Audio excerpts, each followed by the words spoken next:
All right, I got Keith in the shop again because I flew out and hung out with him a few days and bought a bunch of stuff. You saw that in the back of his truck. And then we gumballed all the way back. And then just been goofing off. He's actually done a ton to help me organize a bunch of my stuff down here. It's been a huge mess for a while.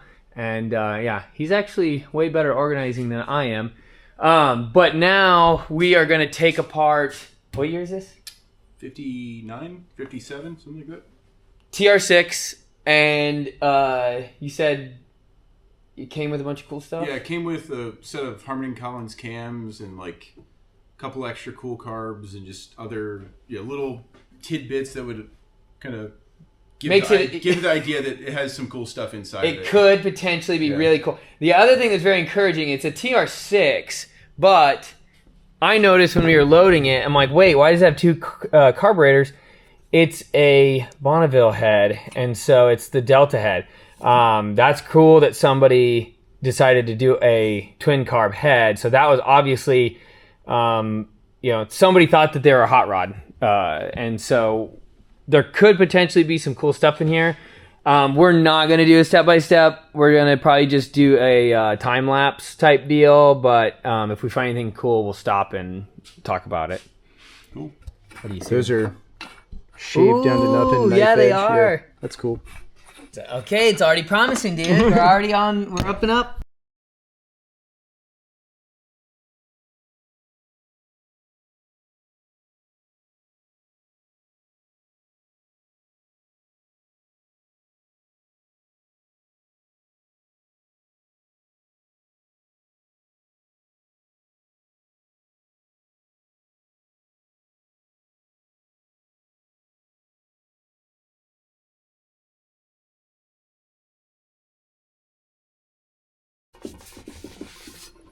Look at them.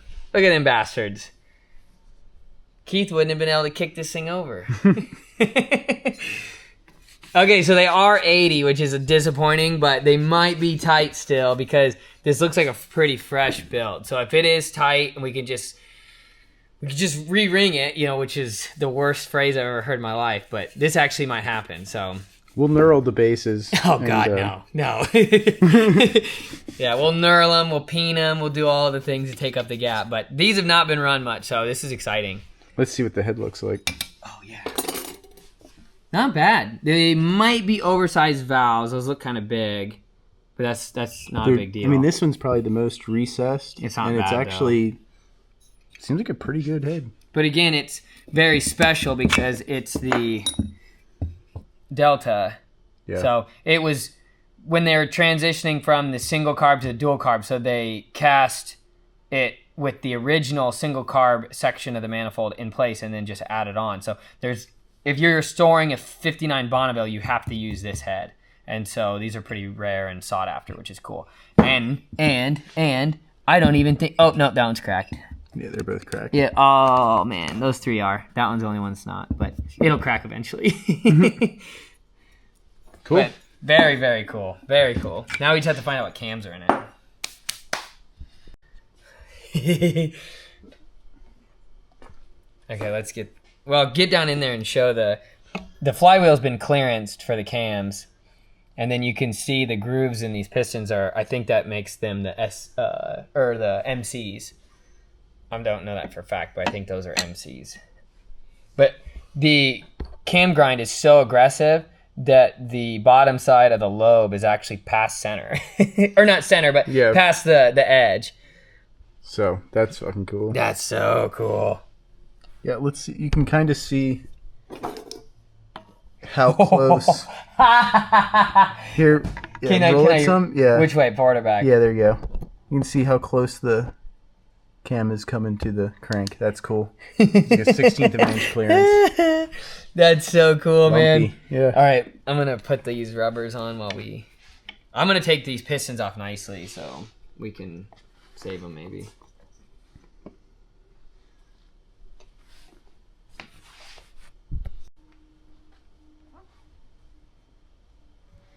All right, let's see if I can do this opposite side. Oh, yeah. Oh, yeah. Ooh. All right, what did we decide? Is it going to be drilled or non-drilled? I think it's going to be drilled. I think it will be too. I'm going to be disappointed if it isn't. Then we'll just have to drill them ourselves. Yeah. And then we'll put the cover back on and pretend like then we'll redo this and then... Come on. It's awkward doing it from this side. What? Mine stopped. Oh, there we go. It's because the idler is stuck in there. Not drilled? Not drilled. Oh, dude, I'm so disappointed. Okay, so like we said, 80 over, little disappointing, but it is what it is. There are some cool MC pistons. The other thing that was really neat is it did have a super blend on the drive side, which is very cool. Super strong, durable. Bang, you guys have heard me talk about those before. And then just a nice, it's a good one. Doesn't matter. The crank, we already pointed out that it had been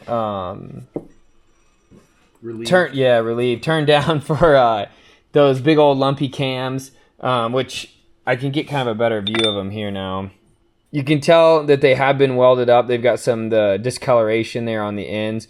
Obviously, you have to add material, but they're just a stock set of cams that had been built up and then reground.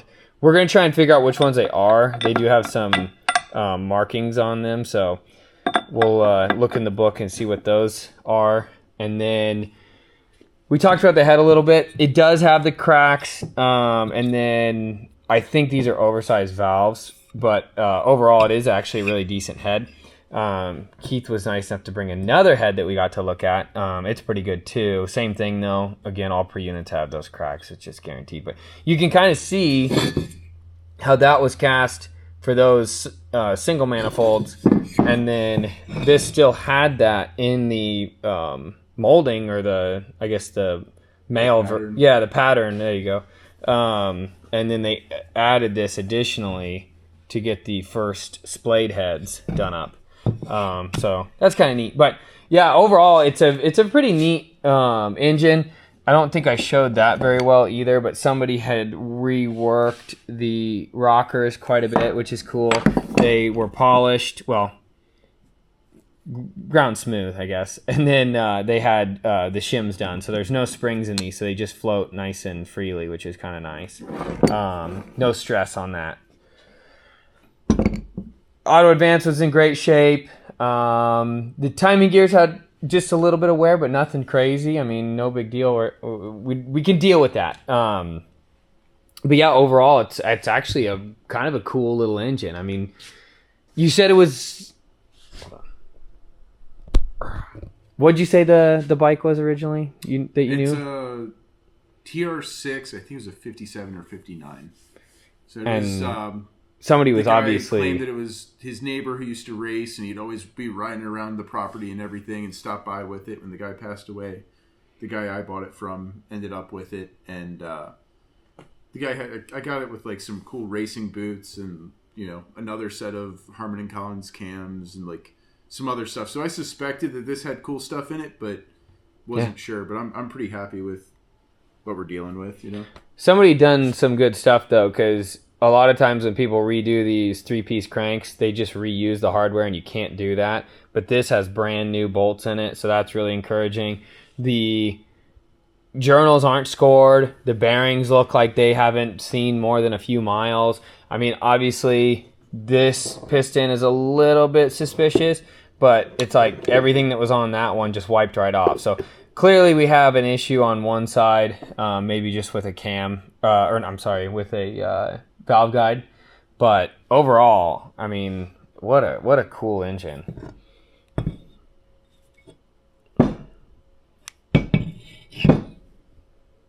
You can't see down that one, but yeah, it's neat. Now we just have to decide what to do with it. Okay, well, that wasn't gonna make a very good end of a video. Me and Keith were having too much fun, and we forgot to record. So it is months later, I think, at this point.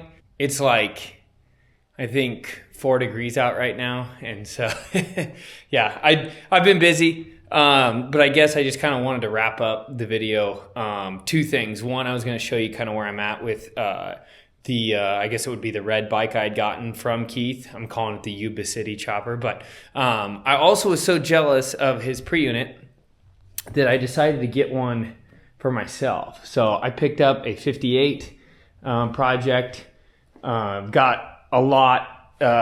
Original tins just came as the gas tank, and I do have an oil tank in the box there. That's a Wazzle fender, so I'm going to mount that up. But should be a cool one. A lot of good stuff came with it, so I'm excited. I grabbed some of my Flanders bars out and put those on right away just because I wanted to see how this thing was going to look, but I've got a type. But yeah, so that's we were talking about his per-unit so much, and this one came up, and I thought, why not do one too? So that'll be fun. We'll do that together. But the Yuba City bike I've got kind of set up here. Ignore the tank. I'm just mocking up so many different ones. I'm going to do a Sportster tank, I think, but I just put that one on there for the fun of it. But that's the oil tank that was on it. I'm going to rock it. I grabbed a sissy bar, threw that on just for fun. These wacky side pipes here. Again, this is just all for fun. I am going to run these Eris. I got the iodine down below and then the ribbed one up top. And then I rebuilt the front end with Justin with new, I think these are 8-over legs, and then this JC brace, and then some nice stiff springs there. But and then the 21, I wrapped a new Avon on that. And so it should be a real fun one. It's going to be radical. It looks way cooler on the ground, but I've just got it sitting here for now. But I really wanted to wrap this video up, so I figured I'd kind of show where I was at on some of this stuff. Garage is a mess right now, but I did get my wood stove hooked up, and it's just, I need to organize out here. But yeah, so 58 we're going to do. I think that's a 67, but the Yuba City bike, we'll do that one together. But yeah, this is going to wrap up this video. I am actually going to get on a schedule for once, but I think we're going to switch gears for the winter and start doing some of my own projects. I've got some stuff I want to revisit on the N15, and so we'll do that. And yeah,